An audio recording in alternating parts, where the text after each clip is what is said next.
Que se cache-t-il derrière la thématique sexuelle obsessionnelle de certains prélats de l'Église? Est-ce une préoccupation pastorale, de la miséricorde ou de l'auto-absolution? L'insistance obsessionnelle à vouloir changer ce qui a été la doctrine historique de l'Église, à la lumière de la Bible concernant ce sujet, mérite d'être étudiée. Pourquoi ces dernières années semble-t-il que le seul agenda de certains évêques et prélats soit le sexe? Ce qui était autrefois doctrine, on tente aujourd'hui de le vendre comme une erreur. On nous dit que l'Église doit se moderniser pour ne pas mourir, mais sous cette surface de prétendue charité se cache une réalité bien plus sombre. Ce n'est pas seulement un changement d'opinion, c'est une collision d'anthropologie qui menace de démolir les fondements de la foi. Nous devons appeler les choses par leur nom. Nous sommes face à la dernière bataille d'une génération d'anciens de la hiérarchie ecclésiastique avec une mentalité moderniste et hippie qui n'a rien de moderne, avec des pensées obsolètes et dépassées. Ces hippies en clergyman, formés dans la rupture des années 60, ont échangé la grâce contre la psychologie et la révélation contre la sociologie. Mais il y a un fond encore plus trouble.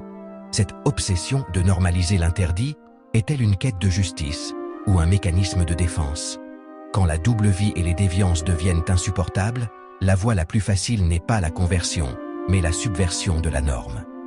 Si le péché cesse d'exister sur le papier, la conscience s'anesthésie. C'est l'auto-absolution collective masquée en accompagnement pastoral. L'exemple le plus clair est l'actuel synode sur la synodalité. Sous un langage ambigu, on cherche à démocratiser le dogme pour plaire au monde. Mais la réalité est têtue. Là où l'Église s'est modernisée et a cédé sur la morale sexuelle, les temples sont vides et les séminaires fermés. Paradoxalement, l'Église grandit là où elle reste ferme. La jeunesse d'aujourd'hui ne cherche pas une copie du monde. Pour cela, elle a déjà le monde. Elle cherche l'éternel, l'absolu et le sacré. La tradition n'est pas une mode, c'est la seule alternative réelle au vide moderne. L'échec de l'Église allemande est le meilleur exemple du chemin synodal. Au fond, tout a déjà été dit.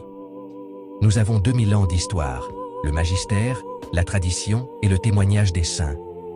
Il est théologiquement impossible que l'Esprit Saint ait guidé l'Église dans une vérité pendant 2 millénaires, pour nous dire ensuite, soudainement, que tout cela était une erreur ou une vérité incomplète.